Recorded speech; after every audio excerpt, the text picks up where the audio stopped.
Hello, welcome back to Lessons Learned. I'm Sherry. This is Blue. This is Monday Quilt Chat, and we're just going to talk about the quilty things today.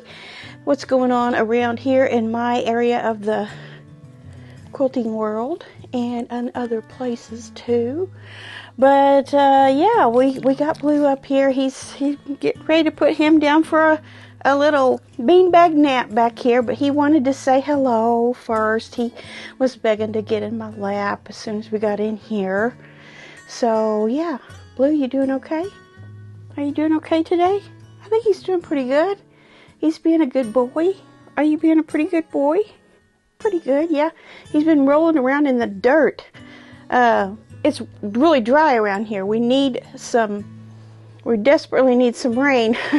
And so from some of the construction that's been going on around here on our property, we've got some bare spots in our yard. Well, that has turned to dust. And boy, does he love to roll around in the dust. And sometimes he'll come back and I'll just pat him and the dust clouds just fly off. Isn't that right? But that's what doggies do, isn't it? Okay, let's go down for a nap. Lay down. Lay down, buddy. Lay down. So, I usually start off talking about what I did this past weekend since I left you on Friday from Finish It Friday. Wasn't Finish It Friday really good this week? I'm surprised I don't have more views on that. People are getting out in the nice fall weather, I guess, and getting things cleaned up and spending some time outside before it gets winter time. So the views were a little bit low on that. I'm sure they'll come up as the week goes on. But it was a very nice show. I enjoyed doing it, and some great talent out there in our community. So keep sending your finishes in, and don't forget this Wednesday for the Wednesday video. At the end of that video you will see everyone's progress on the sew along, so don't want to miss that. I left those out of Friday's video intentionally so we could look at them on Wednesday. So that's what I've been doing. I have also been adding sashing to the berry wreath, and I have 4 left to add sashing to, and then I need to connect those blocks together to make columns. And then I already have my sashing made for between the columns, and there's no border. So I'm honing in on it. I'm just about ready to get the thing put all together. Surely to goodness, by this Friday you'll be able to see a full picture of it done, if nothing happens. We do have a rental property we're trying to dispose of right now, so that has been taking up some of our time. And yeah, some cleaning and repairs. And one day I went into Hobby Lobby to get a few things to just kind of stage with before we put it on the market. And so some of that stuff just takes time away from here. So it probably seems like I should have gotten more done than I did this weekend. However, what I didn't tell you is I already have the Wednesday video done, which means I have my row 3 done, albeit very simple and easy to put together. It still takes time, doesn't it? So I have that all ready for you.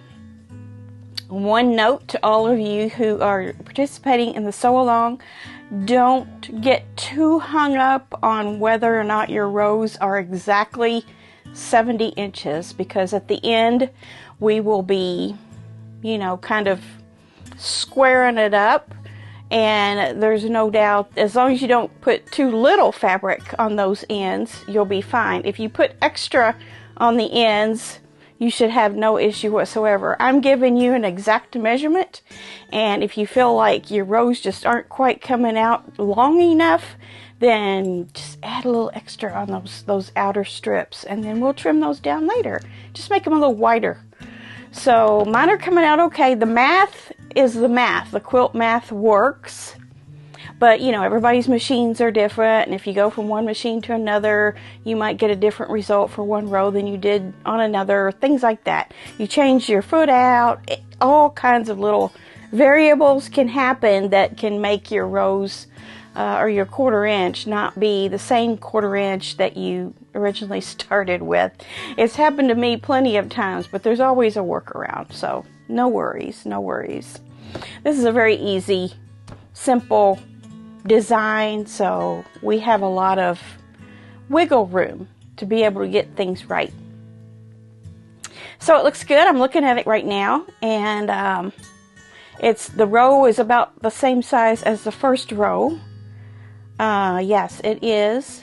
I think it's a 1/2 inch shorter though. Yeah, the top row is it 10 inches? And this one coming up is only 9, so you'll like it. It's easy and it's fun. But that's going well. So I got all that done this weekend, and I've been working on this and getting that going. So I think that's all I touched this weekend. I didn't do any cleaning. I didn't do any scrap processing or anything like that. That's about all I was able to do. What else? We talk about recent acquisitions, and I didn't have much this week at all to show you. A friend sent me a new seam ripper. This is the Missouri Star one. I like it. I like it quite a lot. And these come out just like the one on my one that I broke. They come out. As a matter of fact, if I wanted to, if I liked that handle better, I could put this inside that even. But it's good to know that Missouri Star's, what's it called? Seam ripper handle takes this kind of replacement. So you can use this handle forever. Just replace this part. So I'm enjoying this though, the way it feels and everything. And of course, I love the color. Love the color.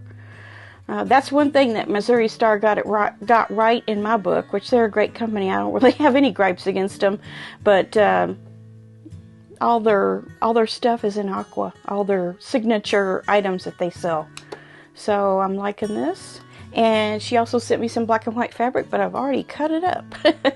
So was some J-Wecker Fresh, and I think all of it was black and white pieces. So I've already cut that. I did go over to Hobby Lobby talking about staging a house. That's where I went to get a few doodads to sit around and some greenery and things like that, just to make the house look, a little bit homey.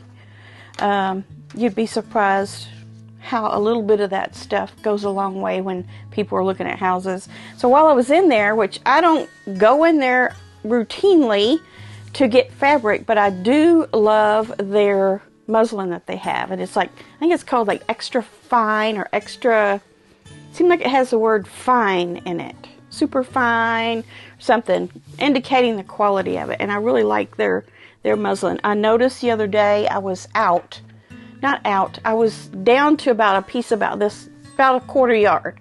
So I thought, I need to pick some of that up while I'm here. So it comes out to, of course, their stuff is always 40% off. It's normally $5.99, and it was discounted down to $3.59 a yard, and I got 5 yards, so that was $17.95 before tax. So I'm set with muslin for a while. I use it for all kinds of stuff. Sometimes I use it for background in a quilt. Remember the mystery sampler that I did a couple years ago? That's what I used. Makes really good quilting material. It's good anywhere. You can use it as backing. People used to only use, I won't say only, but back when I worked at Hancock Fabrics in the 80s, that's what people used for quilt backings. You didn't have patterned backings. It didn't exist. We had muslin in like 72, 96, and I think 108, maybe, something like that. I don't remember. But they would come in, the quilters would come in and get that for their backings. So it makes a great backing. And you can use it in crafts and for the backs of things that don't show, like, how I've covered those canvases with pattern, like panel squares. and made kind of like a wall art out of it. Then you can put muslin on the back if you want to encase that opening on your canvas. So just a lot of different things you can do. I like to have it on hand when I need it. And I also used that on my, let me show you. I think the last time I used it on these wool project boards, and I have it on there as a frame because I like my project boards to be plain. I don't like the distraction of a cute binding. They're cute. I like, I mean, if I had those, I would, but I don't think I would ever invest in those ones that you can get from Fat Quarter Shop. I think they're Lori Holtz, aren't they? I don't think I would ever invest in those. Number one, for the cost of it, and number two, I'd rather not have the distraction of the patterned border around it away from the project I'm working on. Just me. I get easily distracted, as all of you already know. I also got the Sew Sampler box. Can't show ya. I'll show you that next week. I'll show you what I got, what's in it if you haven't seen it yet, and also what I thought about it, what I'm going to do with it, etc., etc. I'm looking at my journaling. I have my journaling. Oh, I know something I did this week, and I kind of kept it a little bit of a secret. Well, from all of you, I did keep it a secret. I was tooling around on Pinterest the other day, because you know how they'll send you those little notices or an email and say, hey, look, this is just for you. And you open it, and then next thing you know, you're scrolling through all the stuff. Well, it was orphan block quilts, where you take an orphan block and that's your center, and you just build around it with strips and leftover cut-offs and all kinds of things like that. I started one of those, but it's not anywhere near the forefront of the things that I'm working on right now. It was just a distraction for that one day. I did one of these blocks, and I think I didn't have a whole lot of time that day, and I started goofing around with it just for something to do in the meantime, and a break away from these berry wreath blocks. I think that was one of the few times that I was like, I can't do another berry block.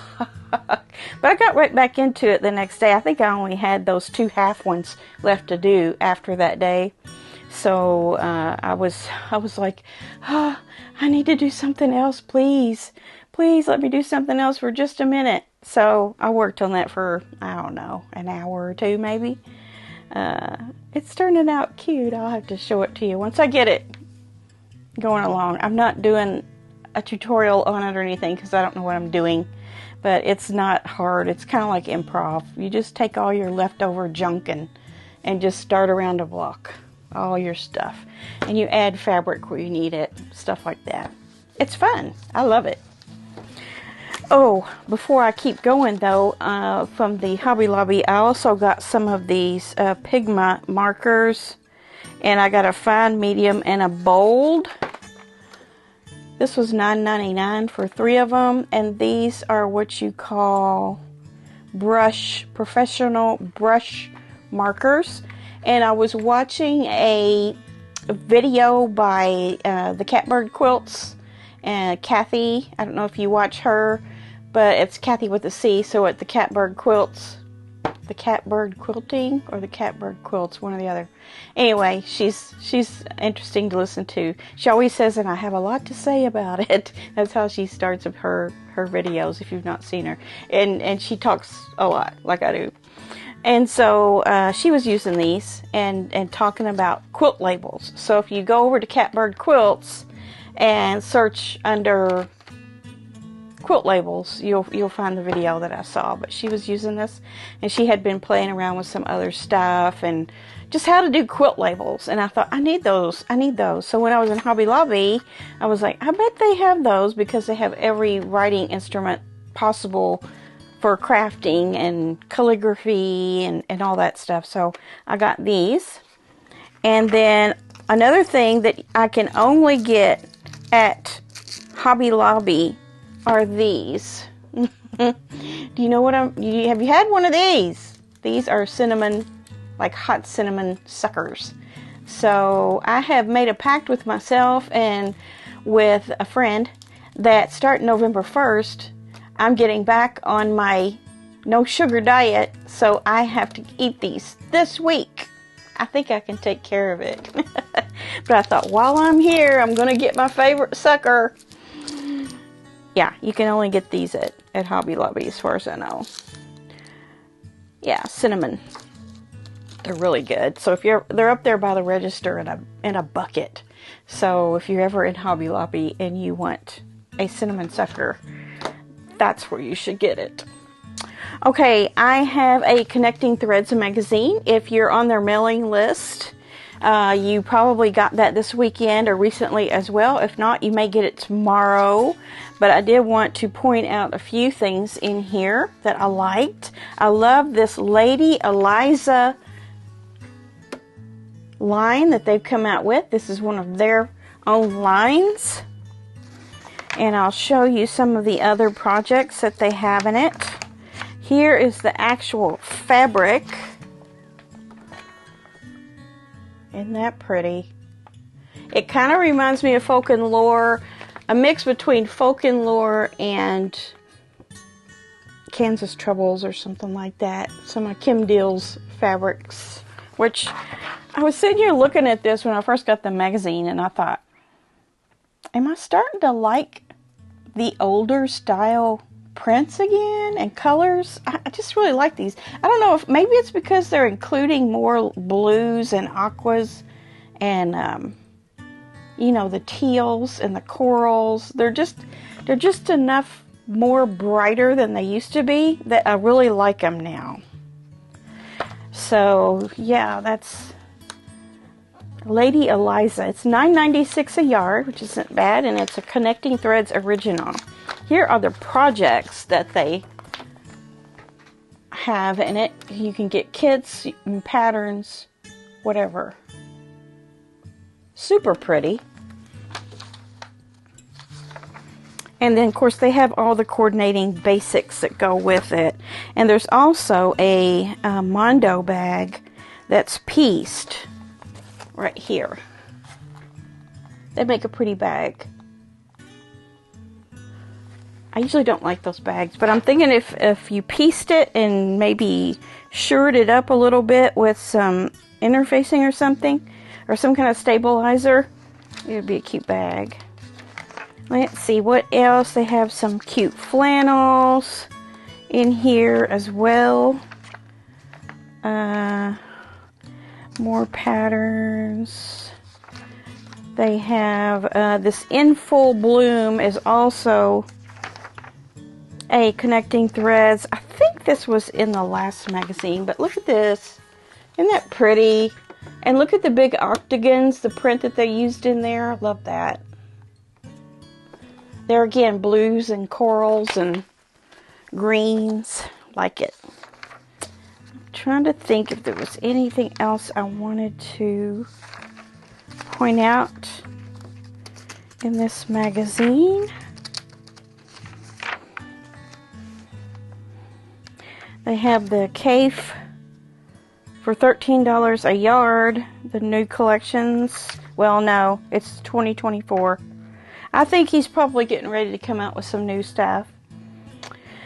Let me see.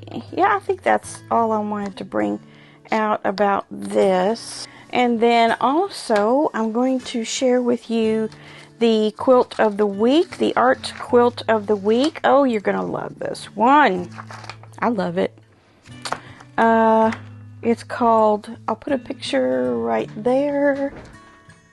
And it's called Kettle Moraine State Forest. Kettle, like kettle, tea kettle. Moraine, M-O-R-A-I-N-E, State Forest. I don't know where that is, but this person is Judy Anich from Oak Creek, Wisconsin. It says, Judy took photos while hiking through the state park and chose this one to enlarge and reproduce as a quilt. She credits Natalie Sewell and Nancy Zeman as inspiration for the landscape technique. The most difficult part was creating depth in the design. She added her own free motion machine quilting, a ribbon winner in the Botanical Quilt Challenge, and was displayed at the Great Wisconsin Quilt Show in Madison, Wisconsin. I remember seeing a documentary of Nancy Zeman and her career, her life, and she got into those tree collage quilts. She got really into it. So this is where she got some of her inspiration from to make this quilt. I don't know who Natalie Sewell is. I might have to look that up and see who she is. No doubt another very artistic quilter or fiber arts, textile art person. This is gorgeous. Love the yellow leaves and the path, and she certainly did create a lot of depth with her, what she did with it and her stitching. That's gorgeous. I just don't think I could even come close to this. I could do something that looks like this, but it would not have the depth that she was looking at, that she was looking for when she made this. So, very beautiful, very beautiful. The American, what is it called? The Quilt Society, the American Quilt Society, that I have the magazine from every month. For the past, not every month, they have 6 issues, but the past few issues have had lessons on how to do this and how you create your hand-drawn thing, and you assign, certain fabrics to certain parts of your picture, and then it's kind of like a puzzle. It's kind of like a paint by number, really, but you're doing it with fabric pieces. So you sketch all that out first, and then you go and you get your fabric pieces to make it look realistic. So yeah, that's really, really nice. I love that. So this week, be sure and get caught up on the Jolly Bar book sampler, because you're going to have another row this week. And we'll have 2 more rows after that, at least. And at least that's what I have planned out. I have 2 more rows after this week, so it'll be 5 total. And more on that on Wednesday. You'll hear more about that. I'm still planning on getting ready to do a bunch of long arming in November and December.